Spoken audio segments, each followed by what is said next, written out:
अल्हम्दुलिल्लाह अल्हम्दुलिल्लाह व सलामुन अला इबादिहिल्लज़ीना इस्तफ़ा अम्मा बादु। जो बुज़ुर्ग थे उनकी बुज़ुर्गी का तकाज़ा था कि बैठकर बयान करें। बुज़ुर्ग आए, अपने बुज़ुर्गी के तकाज़ा में उन्होंने बैठकर जो बात किया तो हक़ कह के आराम करें। तो जब इन्होंने मुझे ही कहा कि मैं भी कुछ बयान करूं, तो मैंने कहा कि ये ना हो कि नादा झुक गए सजदे में जब वक्त क़याम आया, कि नादा झुक गए सजदे में जब वक्त क़याम आया। आज अपने ईमान के तहफ़्फ़ुज़ के लिए, अपने ईमान की कदरों को तहफ़्फ़ुज़ के लिए, ख़त्म नबूवत के पैरा देने के लिए खड़े होने की ज़रूरत है। नारे तकबीर, नारे तकबीर, आज ख़त्म नबूवत, अलामाए रब्बानी, अकाबिर देवबंद, खालिद महमूद साहब। बैठ कर पैरा नहीं दिया जाता, बैठ कर पैरा नहीं दिया जाता। मैं बुज़ुर्गों की बेअदबी नहीं कर रहा, आखिर बुज़ुर्गों को भी तो वादा होता है ना, तो फिर किसी जवान को भी मौका दो, कि जवान को भी मौका दो। अब मैं इस लिहाज से कि बयान करने के काज आ गया तो खड़ा होकर मैं कोई बातें कहना चाहूँ तो अल्लाह ताला एक बार एतमाद कर कहता हूँ मैं कह सकूँगा। लेकिन मैं ये अर्ज़ करता हूँ कि वक्त इतना है नहीं, जितना वक्त हमें जितने वक्त के लिए हाल मिला था, जितने वक्त के लिए हाल मिला था उसके बारे में हम 15 मिनट के बाद बेहाल हो जाएंगे। तो हाल की कदर हाल वाले जाने। तो मैं सिर्फ ये कहता हूँ कि ये मैनचेस्टर में कॉन्फ्रेंस हो रही है और मैनचेस्टर एक तिजारती शहर है। मैनचेस्टर की शोहरत के वजूह और भी कई होंगे, लेकिन एक ये है कि ये तिजारती शहर है और तिजारत वाले हाँ एक लफ्ज़ जानते हैं, मैं उस पर बयान करते फिर दुआ कर देंगे। तिजारत वाले जानते हैं एक लफ्ज़ है ट्रेडमार्क कि यहाँ आप जहाँ भी चले जाएं जो चीज़ भी मिलेगी उसके ऊपर उसको बनाने वाली कंपनी या कोई ना कोई उसका अपना ट्रेडमार्क होता है। कोई कंपनी बर्दाश्त करेगी कि हमारे ट्रेडमार्क को कोई और इस्तेमाल करे? मैनचेस्टर के तिजारती शहर में रहने वालों, आप दिन रात जो चीज़ें खरीदते हैं उस पर हत्ता कि एक दवा है उसको भी कई कंपनियां, तो हर एक का ट्रेडमार्क अपना है। कोई ताजर इस बात को बर्दाश्त नहीं करेगा कि मेरे ट्रेडमार्क को, हमारे ट्रेडमार्क को, हमारी कंपनी के ट्रेडमार्क को कोई दूसरा इस्तेमाल करे। और हजरत अगर कोई करे तो क्या होगा? अगर कोई करे तो दूसरा मुकदमा करेगा, किसने मेरा ट्रेडमार्क इस्तेमाल किया? तो कोई जज है यहाँ जो ये कहे कि नहीं बर्दाश्त करो? क्यों जी? कोई जज किसी दर्जे का भी हो ये कभी भी नहीं कहेगा कि भाई बर्दाश्त करो। वो कहेगा भाई ये तिजारती शहर वालों तुम तो जानते हो कि ट्रेडमार्क वाला कोई दूसरे को बर्दाश्त नहीं करता कि वो ट्रेड इस्तेमाल मेरा हम मार्क इस्तेमाल करे। मैं इसकी तफसील ज़्यादा नहीं करता, लेकिन मैं कहता हूँ आप अपने बारे में भी सोचो। हमने भी किसी पैगंबर की गुलामी का और उसकी उम्मत होने का पटका अपने गर्दनों में डाला हुआ है। आपका भी अपना ट्रेडमार्क है, मोहम्मद मुस्तफा का वो निशान है। आप हज़रात जब कलमा पढ़ते हैं और मोहम्मदन आपको के लिखा जाता है, तारीख़ की किताबों में लिखे जाता है मोहम्मदन, उसके मानने वाले, तो अपना भी तो कोई ट्रेडमार्क है ना। हमारा यहाँ ख़त्म नबूवत के बारे में मेहनत करने के लिए सबब क्या बना कि हमारा ट्रेडमार्क इस्तेमाल किया जा रहा है। किस तरह? अज़ानों में, नमाज़ों में, इबादत खानों में। अब हमारे इबादत खाने क्या है कि जो एक दूसरी कम्युनिटी का है उसको कहते हैं चर्च, उसको कहते हैं सिनागाग, उसको कहते हैं मंदिर, उसको कहते हैं, इस तरह नाम है। और हमारा ट्रेडमार्क क्या है? मस्जिद है। अब अगर कोई अपनी इबादत खाने का नाम वो मस्जिद रखे, हम भी आखिर कोई पटका हमारे गलों में भी है या नहीं? तो हम अगर कहते हैं भाई मुसलमान ये है ये नहीं, तो हमें जब कहा जाए ना कि नहीं उनको भी मुसलमान बर्दाश्त करो, तो मैं पूछता हूँ कि ट्रेडमार्क का, मजलूमी का अंदाज लेकर किसी अदालत में जाओ तो कोई जज नहीं कहेगा भाई बर्दाश्त करो बर्दाश्त करो। अब सुनिए कि जितनी बातें उलमा ने ख़त्म नबूवत के लिए कहीं, मसलन बार बार दोहराया गया ख़ातमुन नबिय्यीन, बार बार दोहराया गया ला नबी आबादी। आज की तकरीरों में ला नबी आबादी का लफ्ज़ और ख़ातमुन नबिय्यीन का लफ्ज़ आपने कितनी दफ़ा सुना? आप कहेंगे सैकड़ों हज़ारों मोड़ में। तो अक्ल इंसानी सवाल करती है कि इतनी वाज़ेह बात के बाद, ख़ातमुन नबिय्यीन के वाज़ेह लफ्ज़ के बाद, ला नबी आबादी के वाज़ेह अल्फाज के बाद, ये कितनी नादानी है कि किसी को पैगंबर मानना। तो आप ये सोचें कि जो लोग अपने आप को कादियानी कहते हैं, जो लोग मिर्ज़ा ग़ुलाम अहमद की नबूवत को मानते हैं, वो कोई ऐसे नादान है कि उनको ये ना इतनी खुली बात ला नबी आबादी, इतनी खुली बात ख़ातमुन नबिय्यीन, इसके बावजूद जो उन्होंने ये लाइन बनाई है तो क्या उनको समझ नहीं आ रही? तो ऐसा क्यों करते हैं? ये एक हैरत कदा है, जो हैरत खाने में आएगा किनारे पर नहीं पहुंचेगा। हैरत कदा है। हमने इस मसले पर गौर किया कि या अल्लाह, ये चलते फिरते इंसान, अपने कारोबार वाले, औलादों वाले, दुनिया फिरने वाले, हर बात में वो अकल इस्तेमाल करते हैं, अपने बचाव के लिए, अपने तारुफ के लिए मुश्तरका कदर इस्तेमाल करते हैं। लेकिन या अल्लाह, इनको समझ क्यों नहीं आती कि ला नबी आबादी में is there any ambiguity, clear cut injection, क्या इनको समझ नहीं आती? ये मैंने सोचा क्यों, हमदर्दी के पैराए में, क्योंकि आदम और हव्वा की औलाद होने के एतबार से हमारा एक रिश्ता बाकी था। एक माँ बाप की औलाद होने के लिहाज से मुफ्ती साहब हमारा एक रिश्ता बाकी था। उस रिश्ते के एहसास ने हमदर्दी पर मजबूर किया, sympathetic consideration of the others हमें मजबूर किया।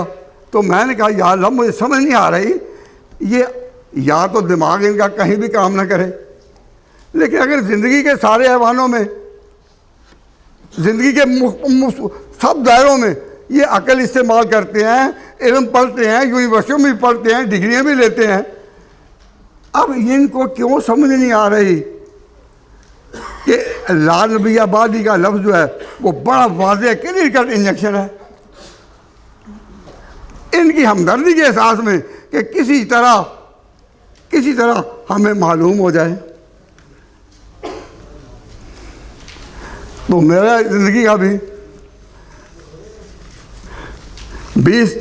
30 साल कॉलेजों में पढ़ाते हुए, यूनिवर्सिटियों में जाते हुए गुजरे हैं, तो हमारे शागिर्दों में या हमारी क्लासों में कई कादियानी स्टूडेंट होते थे। तो यह जाहिर है कि उस्ताद की हमदर्दी तो होती है ना। जब आप मसले तदरीस पर हैं तो सबको इक्वली ट्रीट करना होता है। तो मेरा दिल चाहता था कि या अल्लाह इनको समझ आ जाए। तो मैंने कईयों को पूछा कि भाई इतनी बात तुम्हें समझ क्यों नहीं आती। तो जो लोग मेरे करीब आए उन्होंने समझाया कि जी आप परेशान ना हो, आप परेशान ना हो, हमारा भी यही अकीदा है जो आपका है। मैंने कहा क्या? तो वो कहने लगे हम हजूर को मानते ख़ातमुन नबिय्यीन, और ख़ातमुन नबिय्यीन का माना ये भी है कि आपके पास कोई नबी नहीं, हम मानते हैं। तो जो आपका अकीदा मेरा भी वो, हमारा भी वही अकीदा है।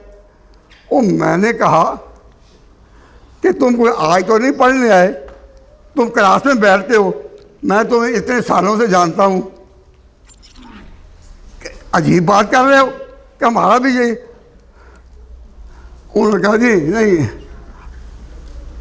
हमारा भी ये कि अब मैं अगर इस जवाब की वजाहत करूं तो 5 मिनट और लग जाने का अंदेशा है और वक्त से बचता हूं। इसी कशमकश में गुजरी मेरी ज़िंदगी की रातें। मैं इसी सोच में गुम हुआ कि या अल्लाह ये नौजवान ज़िंदगी के सारे दायरों में तो होशमंद नज़र आते हैं, क्या उनको ये लफ्ज़ समझना मुश्किल हो गया? और जब मैंने उनको एतमाद में लिया तो उन्होंने कहा कि बात ये है, जब हम कहते हैं कि हजूर आखिरी नबी हैं तो उसका मतलब यही है कि अब और कोई नबी नहीं आएगा। और ये जब हम ये कह देते हैं तो अकीदा हमारा यही होता है। और यह है कि तुम समझते हो कि गुलाम अहमद यानी मिर्ज़ा गुलाम अहमद कोई और नबी है? नहीं, वो हजूर ही आ गए। वही मक्के वाले जो आमना के बेटे अब्दुल्ला के बेटे थे, ये वही हैं।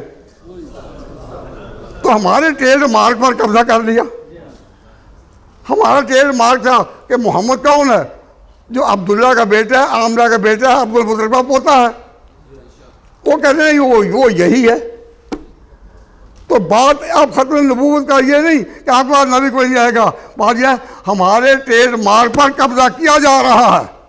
और जब वो अजानों में कहते हैं अपने, उनसे पूछा कि अशहदु अन्ना मुहम्मद रसूलुल्लाह, जब तुम अपनी इबादतगाहों में अजान देते हो अशहदु अन्ना मुहम्मद रसूलुल्लाह, तो तुम्हारी नीयत क्या होती है?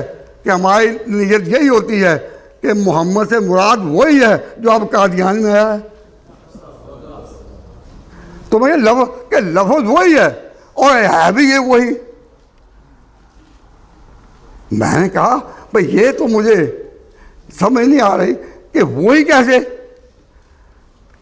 हमारे कादियान में जो नाते पढ़ी जाते नहीं, क्या आपने कभी नहीं सुनी? मैंने सुनी तो नहीं, मैंने पढ़ी हैं। सुनी तब हूँ जब मैं आपके हल्के का आदमी हूँ, तो मैंने तो पढ़ी हैं। तो उनमें से एक ये उन्होंने सुनाई, मुझे याद आ गया कि मैंने पढ़ी थी, मोहम्मद ही उतर आए हैं हम में, मोहम्मद ही उतर आए हैं हम में, और पहले से बढ़कर अपनी शान में। कि जो मोहम्मद आए थे पहले मक्का में या फिर मदीना में, उस वक़्त तो हजूर की शान थी, उससे ज़्यादा शान अब आई। हाँ वही मोहम्मद ही उतर रहे हैं हम में, और पहले से बढ़कर अपनी शान में। मोहम्मद देख रहे हो जिसने अकमल गुलाम अहमद को देखे कादियाँ में। तो उस वक्त मुझे उन शागिर्दों के बताने पर इस बात पर तनब्बो हुआ कि ये बेचारे अपने यहाँ इनको बताया गया कि कुरान का लफ्ज़ खातमुन नबीय्यीन हक, हजूर का फरमाना ला नबी आबादी वो भी हक, लेकिन ये है वही। यार लाइए एक अजीब। तो मैंने इरादा तो किया था कि आज अगर मुझे तकरीर करने का मौका मिलता तो मैं ये राज खोल ही देता, लेकिन अब मेरी बारी उस वक्त आई जब वक्त आखिरी है, तो इसी तशरीह तो कर नहीं सकता। अलबत्ता एक बात क्या कर मैं बात ख़त्म करने की कोशिश करूँगा। मैंने आपके सामने जो ज़ुबान बोली है, इज़ देयर एनी डिफ़िकल्टी और एम्बिग्विटी इन दिस? बहुत सादा लफ्ज़ हैं, सादा लफ्ज़। बड़े वाज़े तौर पर मैंने ये कहा कि हमदर्दी के जज्बे ने मुझे मजबूर किया कि मैं डांटूँ, तो मालूम हुआ कि ये हमारे ट्रेडमार्क पर कब्ज़ा हो गया। अब हमें जिस कंपनी के ट्रेडमार्क को दूसरा कोई इस्तेमाल करे, मानचेस्टर के मुकीम मुसलमानों, यहाँ जो तजारती कंपनियाँ हैं उनका जो ट्रेडमार्क है वो ज़्यादा से ज़्यादा एक मुल्क में, और हम उस पैगंबर की ग़ुलामी का ट्रेडमार्क अपनी गर्दनों पर रखते हैं कि जिसका सिक्का तमाम दुनिया में मशरक़ व मग़रिब शिमाल व जनूब, इन्नल्लाह ज़वाल अर्दा फ़रायत व मशारिक़हा व मग़ारिबहा। तो अब इतना तो हम इसमें, जब हमारे ट्रेडमार्क पर कब्ज़ा हुआ और लोगों को उस नाम पर अपना इकट्ठा किया गया कि हम मजलूम हैं या नहीं? भाई जिसका हक मारा जाए, जिसका ट्रेडमार्क इस्तेमाल किया जाए और दूसरा जारी करे तो कहा जाए नहीं चुप, वो मजलूम है या नहीं? अगर मजलूम है तो फिर ये कॉन्फ्रेंसें मजलूमों की आहें हैं, और उसमें हम मोहम्मद मुस्तफ़ा के ग़ुलाम ये कह रहे हैं कि हमारी अज़ानों में जो अशहदु अन्ना मोहम्मद रसूल है, हम इसकी भी हिफाजत करेंगे। जो कलमा पढ़े ला इलाहा इल्लल्लाह मोहम्मद रसूलुल्लाह, तो मोहम्मद का मतलब क्या है, हम इसकी भी हिफाजत करेंगे। और कादियानी इतने होशियार कि इन्होंने पाकिस्तान में ज़ियाउल हक मरहूम पर मुकदमा कर दिया, बाकायदा अदालत में मुकदमा कर दिया। किस बार? जो ज़ियाउल हक जब सदर था उस वक्त, और वो मुकदमा आला अदालत में लाहौर में सुना गया। मैं उस मुकदमे की वारदातें आपको क्या सुनाऊँ। ज़ियाउल हक को कहा कि ज़ियाउल हक जो है ना, उसको वाल मुकदमा किया गया कि तुमने हमें ये नाम लेने से रोका है। हम जब कहते हैं कि हम मिर्ज़ा ग़ुलाम को मानते हैं तो हम उसी को ही मानते हैं जिसको तुम मानते हो, हम और किसी की तो मानते ही नहीं। मुसीबत बढ़ गई, मुसीबत बढ़ गई। अब दोस्तों, अजीज़ों, बुजुर्गों, भाइयों, मज़लूम की ये जो कॉन्फ्रेंस हैं, ये मज़लूमों की आहें हैं। ये जो नारे हैं ये आपकी सदाएं हैं। ये हमारे साथ ये ज़्यादती हो रही है, ज़्यादती हो रही है, ज़्यादती हो रही है। छोटी छोटी कंपनी हो, उसको तो अपने ट्रेडमार्क के तहफ़्फ़ुज़ का हक है, और हमें इतना भी हक नहीं। ये मज़लूमों की आहें हैं। ऐ अल्लाह, ये तो मज़लूमों की आहें से सुनते नहीं, तो ही सुन ले।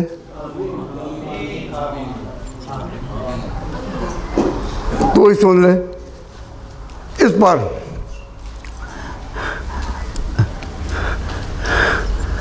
ये बात अपनी जगह कि हमारा इनके साथ ताल्लुक़ था हमदर्दी का। मैंने उसी हमदर्दी के जज्बे की तरफ जानना चाहा तो मालूम हुआ कि ये तो बिल्कुल ही उलट बात बनाए हुए हैं, हमारे ट्रेडमार्क पर कब्जा किया हुआ है।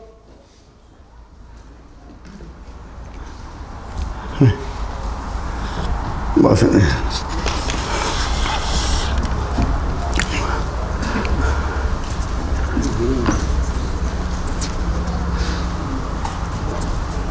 जिस तरह हम हजूर की नातें हमारी मस्जिदों में हमारी महफिल में पढ़ी जाती है या नहीं?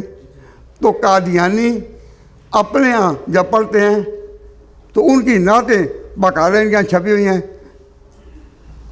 जब हम उनको देखते तो हैरत होती है, कहते इतना कब्जा हमारा ट्रेडमार्क पर।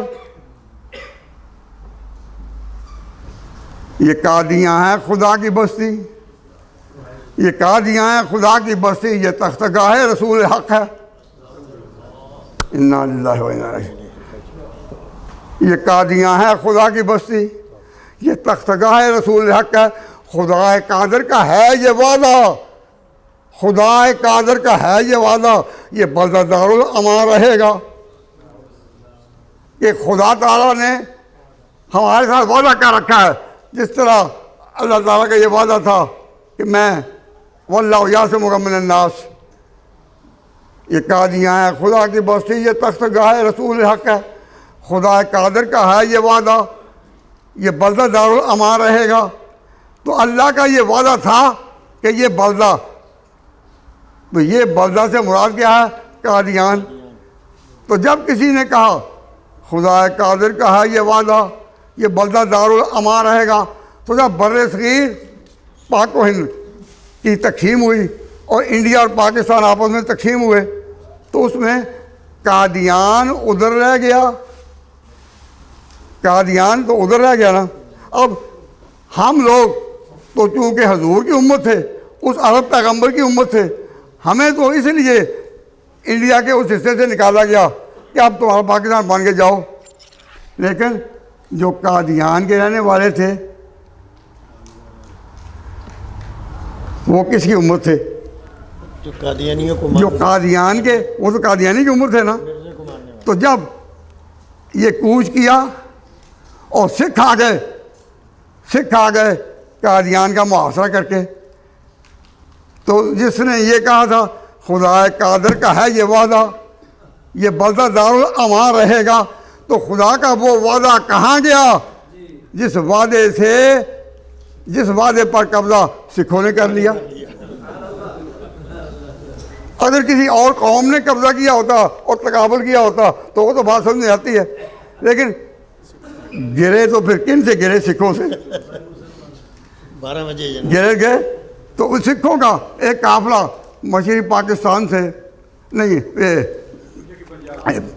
मशरकी पंजाब से एक दफ़ा आया बर्मिंघम में, मैं बर्मिंघम में था। तो सिख जब आए तो मैंने उनको कहा, वो हमारे यहाँ आए, मस्जिद में आ गए, हमने उनको इज्जत से बिठाया, क्योंकि हमारे यहाँ कुफ्र से नफरत है, काफिर से नहीं। हमारे दीन ने ये सिखाया है कि बीमारी से नफरत करो, बीमार से नहीं। अगर बीमार से नफरत करोगे तो तुम इलाज कैसे कर सकोगे उसका? तो हमने कहा कि सिखों को कहा कि भाई आओ बात करो।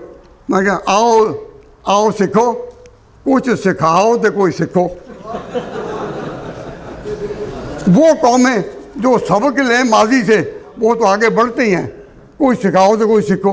और जो कौम सबक ही ना ले, तो मैंने आपके हजरत के सामने ये बात बयान की कि खुदा कादर का है ये वादा, ये बल्दा दारुल अमान रहेगा। तो जब वहाँ सिख दाखिल हो गए, तो फिर गुलाम मोहम्मद कादियानी के जो पैराव थे उनको भी निकलना पड़ा या नहीं? तो किधर गए? आसमानों पर गए। बस किधर गए जी? ज़मीन के नीचे गए? ना ज़मीन में गए ना उधर गए, आए तो किधर? लाहौर।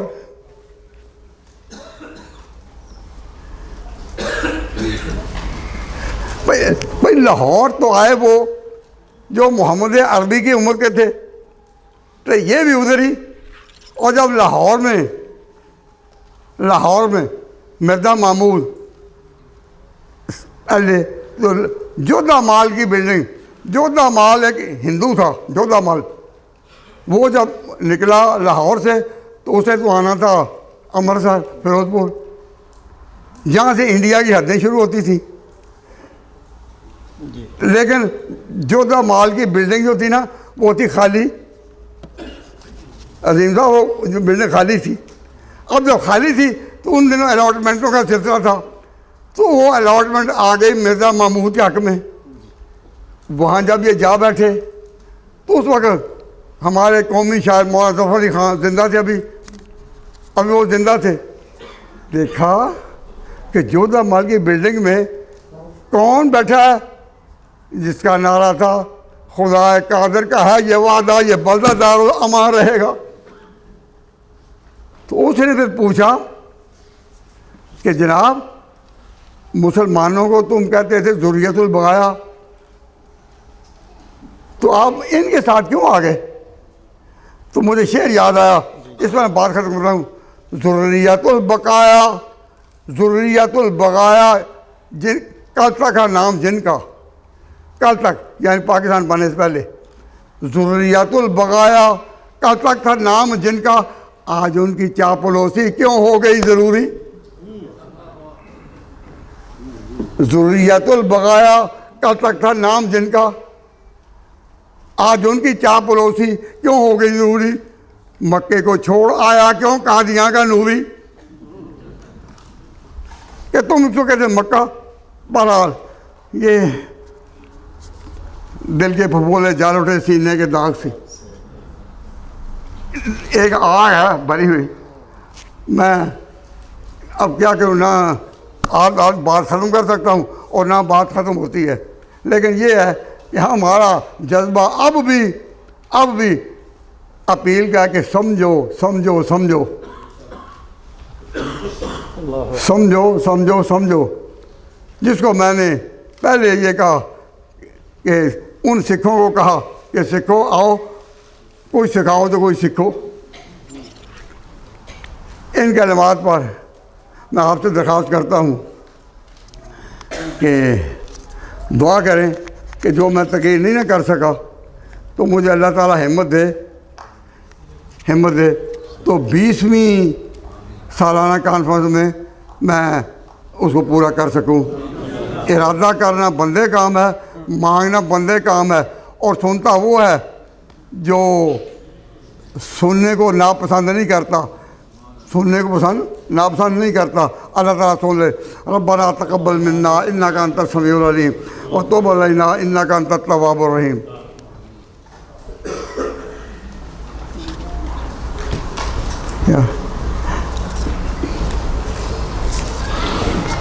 ये अफसोसनाक खबर के वैकफील्ड से कि मौलाना इस्लाम अली शाह साहब की खाला का अभी इंतकाल हुआ है, हो चुका है। उनकी मग़फ़िरत के लिए दुआ की दरख्वास्त है। रब्बना तक़ब्बल मिन्ना इन्नका अंतस समीउल अलीम व तुब अलैना इन्नका अंतत तव्वाबुर रहीम। ऐ अल्लाह, ये जितने हज़रात यहाँ तशरीफ़ लाए हैं ये सब पहरेदार हैं पूरी मिल्लत इस्लामिया के और ईमान के लिए पुकार रहे हैं। और पहरेदार जो हैं, या अल्लाह इनकी पहले की सदाओं को सुन ले, इनके अमल में क़ुव्वत फरमा, बाजू में क़ुव्वत फरमा, कदमों में क़ुव्वत फरमा, चलने की ताकत फरमा। सबको नबी पाक की शफाअत नसीब फरमा। ख़त्म नबूवत के झंडे तले उनके खादमों में शुमार करके इनको आखिरत में अपने कबूलियत का शरफ़ अता फरमा।